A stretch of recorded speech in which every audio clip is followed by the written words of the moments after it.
ರಾಜ್ಯ ಬಿಜೆಪಿಯಲ್ಲಿ ಈಗ ಸದ್ಯ ಕೆಲವೊಂದು ಗೊಂದಲ, ಅಸಮಾಧಾನ ಈ ಎಲ್ಲ ಕೂಡ ನಡೀತಾ ಇರುತ್ತೆ. ಈಗ ಜಿಲ್ಲಾಧ್ಯಕ್ಷರ ನೇಮಕ ಆಗಿರ್ಬೋದು ಮತ್ತು ಮಂಡಲ ಅಧ್ಯಕ್ಷರದಲ್ಲೂ ಕೂಡ ಬಿಜೆಪಿ ಅಧ್ಯಕ್ಷರಾಗಿರುವಂತಹ ವಿಜಯೇಂದ್ರ ಏಕಪಕ್ಷೀಯ ನಿರ್ಧಾರ ತಗೊಂತಿರೋಂಥ ಕೆಲ ನಾಯಕರು ಆರೋಪ ಕೂಡ ಮಾಡ್ತಾ ಇರೋದು. ಈ ಬಗ್ಗೆ ಮಾತನಾಡೋ ದಾವಣಗೆರೆ ಶಾಸಕರಾದಂತಹ BP ಹರೀಶ್ ನಮ್ಮ ಜೊತೆ ಇದ್ದಾರೆ. ಸರ್, ಯಾಕೆ ವಿಜಯೇಂದ್ರ ಬಗ್ಗೆ ಎಲ್ಲ ವಿಚಾರದಲ್ಲೂ ಅಸಮಾಧಾನ ಆಗ್ತಿದ್ರೆ ಆ ನಡವಳಿಕೆನೇ ಸರಿ ಇಲ್ವೋ ಅಥವಾ ತಾವು ವಿರೋಧಕ್ಕಾಗಿ ಮಾತ್ರ ವಿರೋಧ ಮಾಡ್ತಿದ್ರು? ಇಲ್ಲ, ದಾವಣಗೆರೆಯಲ್ಲಿ ಮಂಡಲ ಅಧ್ಯಕ್ಷರ ಒಂದು ಸಭೆ ನಡೀತು. ಆ ಮಂಡಲ ಅಧ್ಯಕ್ಷರ ಸಭೆ ವಿಜಯೇಂದ್ರ ಅವರ ಜೊತೆ ಇರ್ತಕ್ಕಂಥವ್ರು ಮನೆಯಲ್ಲಿ ಸಭೆ ಮಾಡಿದ್ದಾರೆ. ಮನೆಯಲ್ಲಿ ಸಭೆ ಮಾಡಿ ಅವರು ಅಧ್ಯಕ್ಷ ಘೋಷಣೆಯನ್ನು ಮಾಡಿದ್ದಾರೆ. ಆಮೇಲೆ ಬಹಳಷ್ಟು ರಾಜ್ಯದ ಮಂಡಲ ಅಧ್ಯಕ್ಷಗಳನ್ನು ರಾಜ್ಯಾಧ್ಯಕ್ಷರು ಮನೆಯಲ್ಲಿ ಕೂತು ಅವ್ರ ತಂಡದೊಂದಿಗೆ ಚರ್ಚೆ ಮಾಡಿರ್ತಕ್ಕಂಥದ್ದು ಅನೇಕ ಜಿಲ್ಲೆ, ಅನೇಕ ತಾಲೂಕುಗಳಿಂದ ಬಂದಿರತಕ್ಕಂಥ ಸಂದರ್ಭದಲ್ಲಿ ದಾವಣಗೆರೆಯಲ್ಲೂ ಕೂಡ ಇದೇ ರೀತಿಯಾಗಿದೆ. ದಾವಣಗೆರೆ ಜಿಲ್ಲಾಧ್ಯಕ್ಷ ಆಯ್ಕೆಯಲ್ಲೂ ಕೂಡ ವಿಜಯೇಂದ್ರ ಅವರು ಭಾಳ ತಪ್ಪು ಮಾಡಿದ್ದಾರೆ.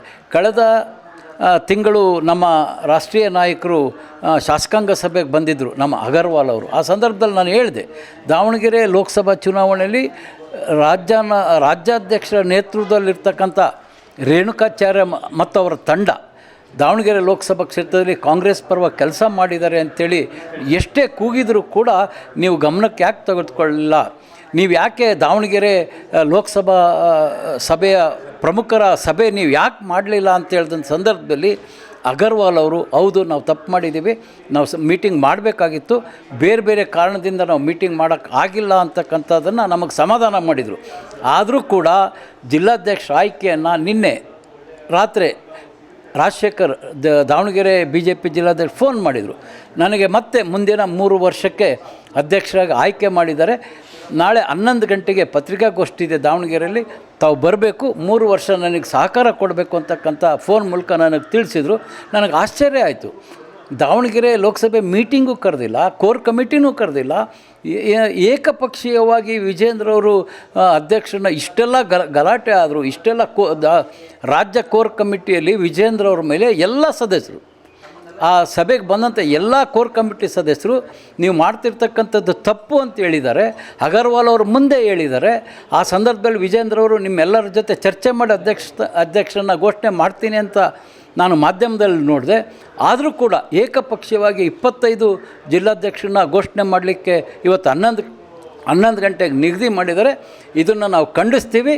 ನಾವು ರಾಷ್ಟ್ರೀಯ ನಾಯಕರಲ್ಲಿ ಪ್ರಾರ್ಥನೆ ಮಾಡ್ತೀವಿ, ನಮ್ಮ ಕರ್ನಾಟಕ ರಾಜ್ಯದ ಎಲ್ಲ ಮಂಡಲಗಳು ಮತ್ತು ಜಿಲ್ಲಾಧ್ಯಕ್ಷರನ್ನ ನೀವು ಪರಿಶೀಲನೆ ಮಾಡಿ ಘೋಷಣೆ ಮಾಡಿ. ಈಗ ಘೋಷಣೆ ಮಾಡಿರ್ತಕ್ಕಂಥದ್ದಕ್ಕೆ ನಮಗೆ ವಿರೋಧ ಇದೆ. ನನ್ನ ವಿರೋಧ ಬರೀ ದಾವಣಗೆರೆ ಜಿಲ್ಲೆಲ್ಲ ವಿಜಯೇಂದ್ರ ಅವರು ಮಾಡಿರ್ತಕ್ಕಂಥದ್ದು ನೋಡಿದರೆ ಇಡೀ ರಾಜ್ಯದಲ್ಲಿ ಇದೇ ರೀತಿ ಅವರು ಮಾಡಿದ್ದಾರೆ.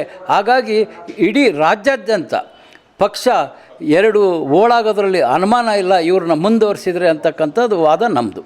ಸರ್, ಮೊನ್ನೆ ನಡೆದಂಥ ಕೋರ್ ಕಮಿಟಿ ಸಭೆಯಲ್ಲೂ ಕೂಡ ನೀವಿದ್ರಿ. ಶ್ರೀರಾಮುಲು ವಿಚಾರದಲ್ಲಿ ಏನಾಯಿತು? ಸಾಕಷ್ಟು ವಿಚಾರ ಕೋರ್ ಕಮಿಟಿಯಲ್ಲಿ ನಾನಿಲ್ಲ.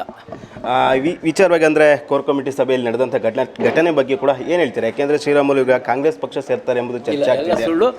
ಕಾಂಗ್ರೆಸ್ ಪಕ್ಷಕ್ಕೆ ಸೇರೋದು 100% ಸುಳ್ಳು. ಅವರು ಭಾರತೀಯ ಜನತಾ ಪಕ್ಷದ ನಿಷ್ಠಾವಂತ ಕಾರ್ಯಕರ್ತರು, ನಿಷ್ಠಾವಂತ ನಾಯಕರವರು. ಅವರು ಭಾರತೀಯ ಜನತಾ ಪಕ್ಷವನ್ನು ಬಿಟ್ಟು ಹೋಗಲ್ಲ.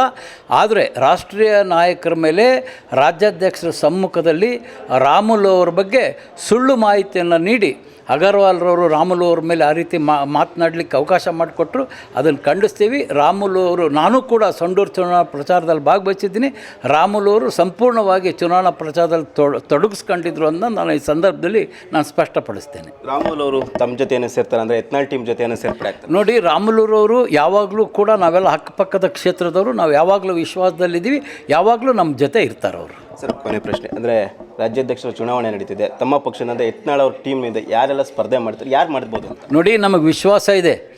ರಾಷ್ಟ್ರೀಯ ನಾಯಕರು ಕರ್ನಾಟಕ ರಾಜ್ಯ ಭಾರತೀಯ ಜನತಾ ಪಕ್ಷವನ್ನು ಕಟ್ತಕ್ಕಂಥ ಶಕ್ತಿ ಇರ್ತಕ್ಕಂಥವ್ರು, ಎಲ್ಲರನ್ನು ಒಟ್ಟಾಗಿ ತೆಗೆದುಕೊಂಡು ಹೋಗ್ತಕ್ಕಂಥವ್ರು ಯಾರು ಅಂತಕ್ಕಂಥದ್ದನ್ನ ಗುರುತಿಸ್ತಕ್ಕಂಥ ಶಕ್ತಿ ನಮ್ಮ ರಾಷ್ಟ್ರೀಯ ನಾಯಕರಿಗಿದೆ. ಚುನಾವಣೆ ಆಗಲ್ಲ ಅಂತಕ್ಕಂಥ ವಿಶ್ವಾಸ ಇದೆ. ಒಳ್ಳೆಯ ಅಭ್ಯರ್ಥಿಯನ್ನು ಅವರು ಅಧ್ಯಕ್ಷರನ್ನಾಗಿ ಮಾಡ್ತಾರೆ. ನಮ್ಮ ಉದ್ದೇಶ ಇಷ್ಟೇ. ಯಾವುದೇ ಕಾರಣಕ್ಕೂ ವಿಜಯೇಂದ್ರ ಅಸಮರ್ಥ, ಏಕಪಕ್ಷೀಯವಾಗಿ ನಡೆದುಕೊಂಡು ಹೋಗ್ತಾನೆ. ಪಕ್ಷ ಇವತ್ತು ರಾಣೆಬೆನ್ನೂರು ಚುನಾವಣೆಯಲ್ಲಿ ವಿಜೇಂದ್ರ ಅವರ ಶಿಷ್ಯ ಜಿಲ್ಲಾಧ್ಯಕ್ಷ ಮಾಜಿ ಶಾಸಕ ಅರುಣ್ ಅವರು ನಮ್ಮ 9 ಜನ ನಗರಸಭಾ ಸದಸ್ಯರನ್ನ ಕಾಂಗ್ರೆಸ್ಸಿಗೆ ಕಳಿಸಿದ್ದಾರೆ. ನಾನು ಮೊನ್ನೆ ಆ ಚುನಾವಣೆ ಜವಾಬ್ದಾರಿಯನ್ನು ವಿಧಾನ ಪರಿಷತ್ ಸದಸ್ಯರಾದಂಥ ಅರುಣ್ ಅವರಿಗೆ ವಹಿಸಲಾಗಿತ್ತು, ಶಿವಮೊಗ್ಗದ ಅರುಣ್ ಅವರು. ಅವ್ರಿಗೆ ನಾನು ಹೇಳಿದೆ, ಅರುಣ್ ಶಾಸಕರು, ಮಾಜಿ ಶಾಸಕರು ಪಕ್ಷ ವಿರೋಧಿ ಚಟುವಟಿಕೆ ಮಾಡ್ತಾರೆ, ನಮ್ಮವ್ರನ್ನ ಕಾಂಗ್ರೆಸ್ ಕಡೆ ಕಳಿಸ್ತಾ ಇದ್ದಾರೆ ಕೌನ್ಸಿಲರ್ಸ್ನ, ದಯವಿಟ್ಟು ನೀವು ವಿಪ್ ಕೊಡಿ ಅಂದೆ. ನಾನು 10 ಬಾರಿ ಫೋನ್ ಮಾಡಿ ಹೇಳಿದರೂ ಕೂಡ ಅರುಣ್ ಕುಮಾರ್ ಅವರು ವಿಪ್ ಕೊಡಲಿಲ್ಲ.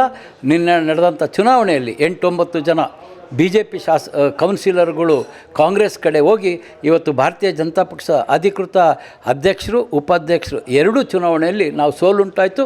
ಇದಕ್ಕೆ ನೇರವಾಗಿ ವಿಜೇಂದ್ರ ಬಣದ ಅರುಣ್ ಕುಮಾರ್ ಕಾರಣ ಅಂತಕ್ಕಂಥದ್ದು ನಾನು ಸ್ಪಷ್ಟಪಡಿಸ್ತೀನಿ. ಕಾರಣ ಇಷ್ಟೇ, ರಾಣೆಬೆನ್ನೂರು ನಗರಾಧ್ಯಕ್ಷರು ಕೂಡ ಫೋನ್ ಮಾಡಿ ನನಗೆ ತಿಳಿಸಿದರು, ಇಲ್ಲ ನಮ್ಮ ಮಾಜಿ ಶಾಸಕರು, ಜಿಲ್ಲಾಧ್ಯಕ್ಷರು ಇಲ್ಲಿ ಪಕ್ಷ ವಿರೋಧಿ ಕೆಲಸ ಮಾಡ್ತಾರೆ, ದಯವಿಟ್ಟು ವಿಪ್ ಕೊಡಿಸಿ. ಕಾರ್ಯಕರ್ತರು 100 ಫೋನ್ ಮಾಡಿದರು ವಿಪ್ ಕೊಡಿಸಿ ಅಂತೇಳಿ. ಆದರೆ ಅರುಣ್ ಕುಮಾರ್ ಅವರು ಯಾಕೆ ವಿಪ್ ಕೊಡಿಸ್ಲಿಲ್ಲ ಗೊತ್ತಿಲ್ಲ. ಇದರಿಂದ ರಾಜ್ಯಾಧ್ಯಕ್ಷರ ಕೈವಾಡ 100ಕ್ಕೆ 100 ಇದೆ. ರಾಜ್ಯಾಧ್ಯಕ್ಷರು ಮಾಡ್ತಾ ಇರ್ತಕ್ಕಂಥದ್ದೇ ಪಕ್ಷ ವಿರೋಧಿ ಚಟುವಟಿಕೆ. ಅವರ ಒಂದು ಏನು ಚೇಲಾಗಳಿದ್ದಾರೆ ಅವ್ರಿಗೋಸ್ಕರ ಪಕ್ಷ ಅಂತೇಳಿ ಅವ್ರು ತಿಳ್ಕೊಂಡಿದ್ದಾರೆ. ಅವ್ರು ಅರ್ಥ ಮಾಡ್ಕೋಬೇಕು, ಅವ್ರ ಚೇಲಾಗಳು ಮುಖ್ಯನೋ ಪಕ್ಷ ಮುಖ್ಯನೋ ಅಂತಕ್ಕಂಥದ್ದು ಅವರು ಅರ್ಥ ಮಾಡ್ಕೊಳ್ಬೇಕು. Thank you sir. ಧನ್ಯವಾದ. ಇಷ್ಟು ಶಾಸಕರಾದಂತಹ ಹರೀಶ್ ಅವರ ಮಾತು. ಕ್ಯಾಮ್ರಾ ಪರ್ಸನ್ ಅಭಿ ಜೊತೆ ಕೇಸ್ ಮಾಡ್ತಾನೆ ಸಮಯ ನ್ಯೂಸ್ ಬೆಂಗಳೂರು.